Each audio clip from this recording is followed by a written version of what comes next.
All right, mates, welcome back to the channel. Bert is doing well this week. We are going to talk a little bit about Upper Bay and the tournament over the weekend. Many people followed. I know there's a lot of stuff that came out of that tournament. There's been a lot of stuff, a lot of podcasts and a lot of things. I got a couple questions from folks. Unfortunately, some negative things will tend to get more press, you know what I mean, and overshadow events at times. That's, I think, what happened a little bit, what you're seeing now, but people asking like, whoa, what happened? Because a lot of people, saw that stuff in September. A lot of people aren't really as dialed in as they are maybe in the summer months to some of the tournaments. But basically what happened was the number two angler in the number 2 spot, I believe, after the first 2 days on the Upper Bay for the Bass Master Northern Open. Trey Swindle was DQ'd, but not DQ'd in the sense that, like, most of us probably in fishing community would think of. I think it's what kind of threw people for a little bit of a loop. I know it did me. I was kind of like, whoa, but so many of these things we're not, like, privy to, as fans and even as anglers sometimes. Co-anglers a lot of times, like, you're not privy to all the stuff that happens, off camera or off event that are required.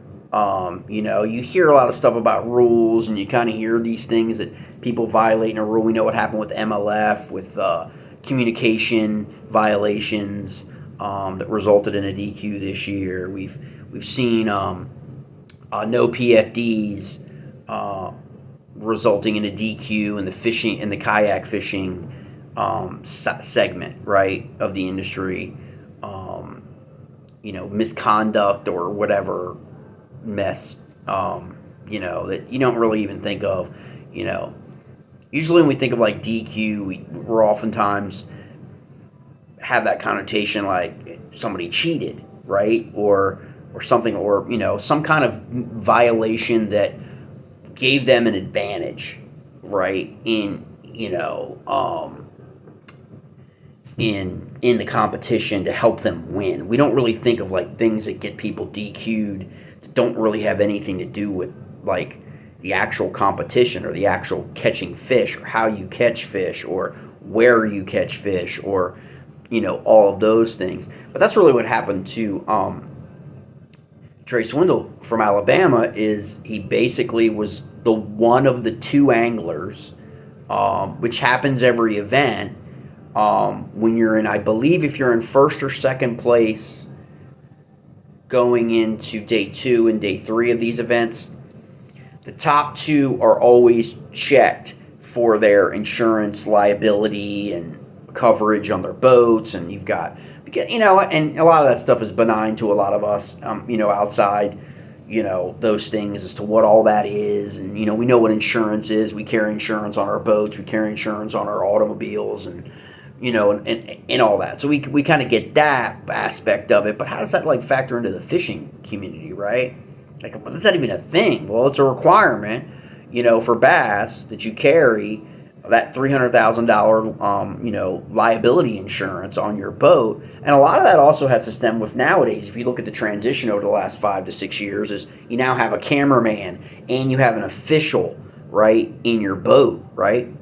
And what most people don't realize is there are even some sponsors out there that if your boat is boat wrapped with their sponsors, their brand, they will require you to carry additional insurance. Why that is? I mean, I guess if something happens to protect their brand, if a boater did something egregious on the water that resulted in the death or resulted in the destruction of property or something, and basically their brand is center stage on the boat with the video coverage. I mean, I guess that could be it, or to protect them also, like, from lawsuits and all of that mess.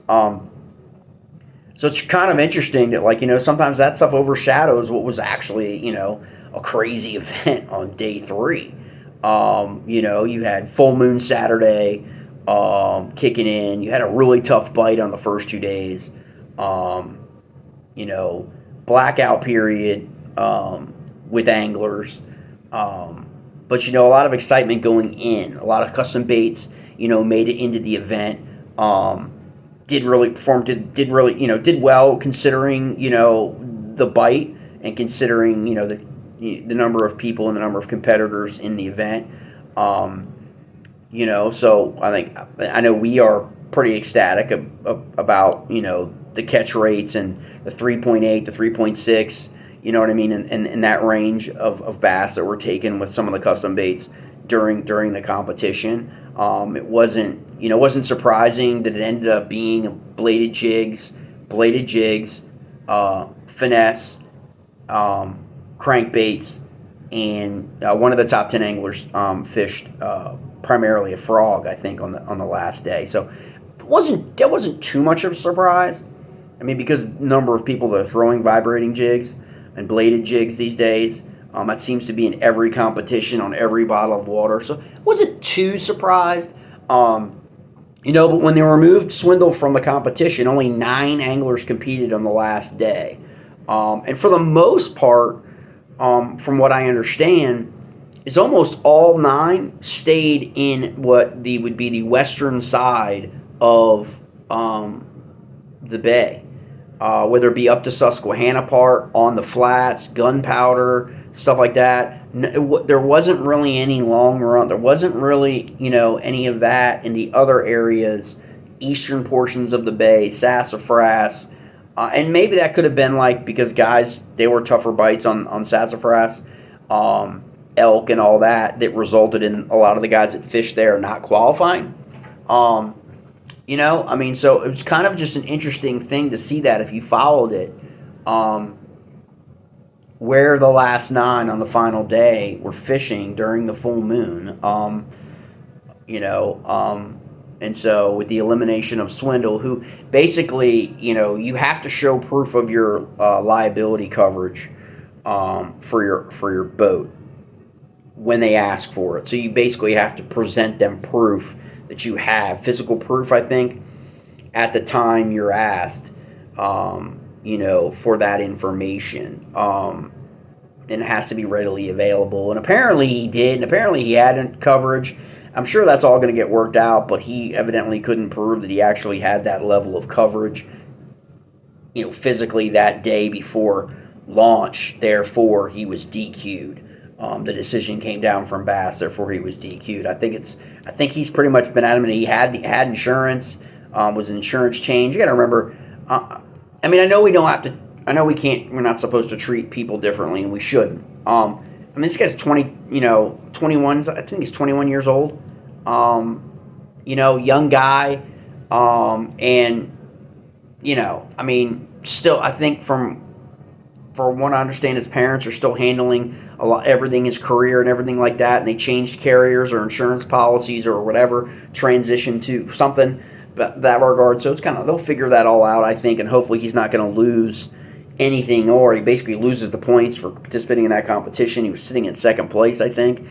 But there's a potential. People have asked if he was going to lose all his points because did he have liability insurance throughout the season of the Opens? You got qualifications coming up, for the elites, and so it's kind of like where's that all going to shake out in terms of going backwards? So they got to figure that out. You also have this week or scuttle really happening with MLF too. With changes in the series, pro circuit, the old FLW kind of thing, rumblings of all that. You've kind of seen that transition from that, not takeover. I don't know how you would word that. The absorption, I guess, of FLW, and with each season, it seems less and less and less, an FLW like environment. Totally get that, but we'll kind of see what is going to happen. With that, I kind of came out this last weekend as well, while this event on the Upper Bay was going down. So a couple of the baits really quickly, for us that were really, really interesting. That did considerably well. And so now we know some things to tweak, And also interesting in the fall transition to help folks is the guys that implemented that trailer hook. Because what you oftentimes can find is during this transition period is they will swipe at things. And so the feedback I got last night was most of the catches came on the trailer. So that tells you if you're an experienced angler, you've been out on the water for more than a blink, you kind of know that that's more like a swipe. That they didn't catch it whole here, they kind of just probably swiped at it. So that's an interesting thing to keep in mind in some of these tough bite tournaments that you're on when you're going for reaction bites. So the first one I'm going to show you was the pattern set for the change of forage in the upper bay, utilizing two totally different presentations, but capturing the same forage scheme based on what you're seeing in the water. Now we know that the crayfish transition as well. Their color begins to change. The size also decreases quite a bit, believe it or not. A lot of times this time of year.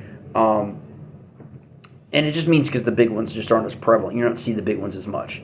Doesn't mean they're not there. They're just their populations, they probably already got eaten. You know what I mean? So you got medium size, which is why you'll find that the top, really a lot, the top 30 or so, if you're asking around, definitely the top 10. Like I think half the top 10 had crankbaits. We're catching fish on crankbaits. And that tells you a little bit about, what they saw out on the water and trying to get those bites. And so the crawl pattern, so here's a great crawl pattern here. There's that brown, deep brown, and you also have that orange, which is not so much a red yet, but you can kind of see its orange color, which is definitely one of the baits. Dropped off about 4 or 5 of these.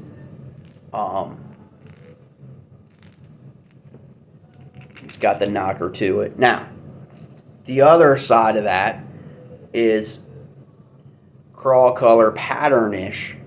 Okay? Oranges, greens, browns.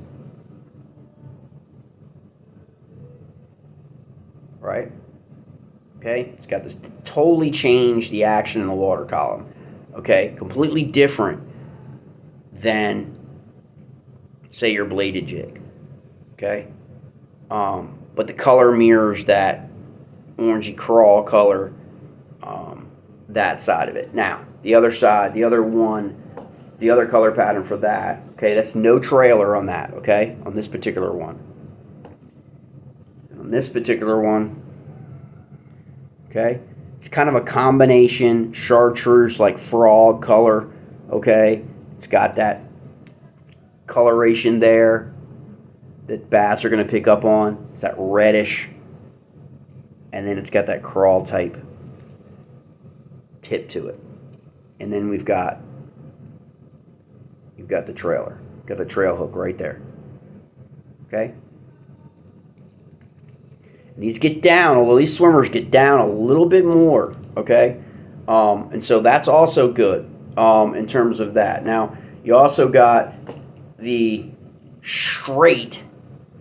For me, I usually follow, and I do this a little bit too on the lower Potomac. I'll follow a frog if I'm not getting hookups. If I'm getting strikes, but I'm not getting any hookups on the frog. For me, because it's still an area of opportunity for me in terms of frog fishing. I think it's mostly I need to dial in a frog rod. That's probably like going to be the next thing I add to my arsenal is a frog specific rod from Fitzgerald, and it's because I think it's the rod You got to diagnose things when you're out there on the water. When you're getting strikes, but you're not getting hookups. 9 times out of 10, it's not the fish, it's us, or our equipment. And I think it just might be. I think that's one thing I'm going to change out. But when that happens, and I switch to this, which is just like the frog, just basically the same exact frog colors as the frog that I throw. And this has been really, really successful. It's got a rattle to it as well. No trailer hook on this. It's been really, really successful in the Upper Bay, the Tidal Potomac, and even Lake Murray. And so Buffalo Creek, Lake Murray, this has been a really, really good bait for me. Back in the grass, up in the tops of Buffalo Creek. Really enjoy fishing there. Actually, I'm sorry, this one does have the trailer. I just forgot. It's painted the same way as the paddle. So you can see, you probably couldn't see that, but there is the trailer. And you can change with the guard. You can change this, however, what kind of action you want. You go as low as that or as high as up here. With this, by pushing this down, you can go lower, or you can keep it up to get a little bit more free movement, which is really, really critical. Now, the second crawl that you find in the Upper Bay, okay? Everybody knows about it, right? Blue crabs, right? Crabs, crawfish, crayfish, all related one way or the other, when you look at it that way. So you still primary, still a forage, okay? And so you've got to go this color right here. This mimics that blue crab, okay? And you've got that chartreuse bottom. So these two crankbaits, and there's another one that's lighter, I think I showed in the previous video, that actually has a golden yellow bottom, also highly effective. Pretty much capture the crawl, blue crab type forage that you're going to find. When you're going hard baits, okay? In terms of patterns that actually work and actually are pretty darn dialed in to the colorations of the actual forage there. And again, with this one, you can also switch up to the black and blue colorations of your swim jigs, bladed jigs, even soft plastics. The winner, JT Tompkins, started in 9th place going into the championship day, ended up with a 17-pound bag on the last day, went all the way from 9th to 1st. Okay, he had 11 on the first day, 11.8 or 11.6, and then 11.8, 11.9 on the second day, and jumped all the way to 1st place. And what was he? He was throwing that bladed jig, but he was also throwing a wacky rig, believe it or not. I mean, so these things all, like, if you look at that, if you diagnose, kind of look at what the baits that are being caught. One of the other primary ones was the trailers on a lot of these bladed jigs, on a lot of this stuff, and also a little deeper water were like smaller size swim baits.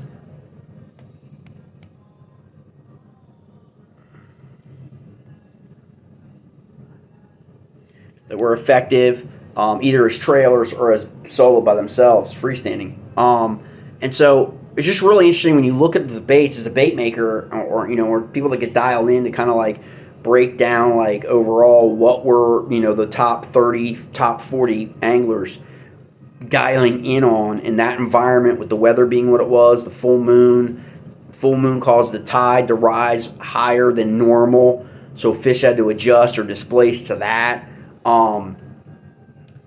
Were across the board such a wide gambit of lures. It kind of makes you wonder, like, there's the theory that like, well, there's one bite, but it just doesn't seem to be the case. There may be that one bite that I guess captures it, but you had a guy in the top 10 catching predominantly all his fish on a frog. You had other guys on crankbaits. You've got JT on that. His kickers are all on the wacky rig.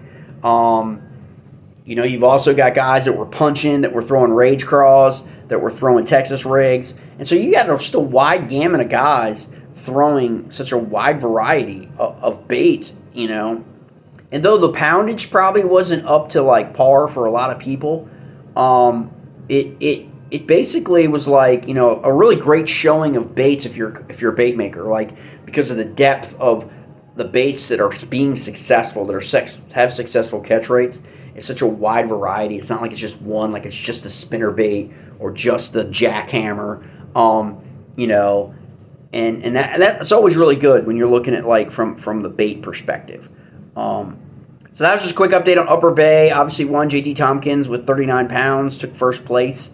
And a lot more press about the DQ than necessarily JT's win, and that's kind of unfortunate, but that's kind of how things go sometimes. But just another update, Upper Bay. I'll see you guys. I got a couple more trips planned. I got Sandy Creek coming up, Lake Mooney and Sandy Creek in Virginia coming up, and of course the Upper Potomac. All right, mates.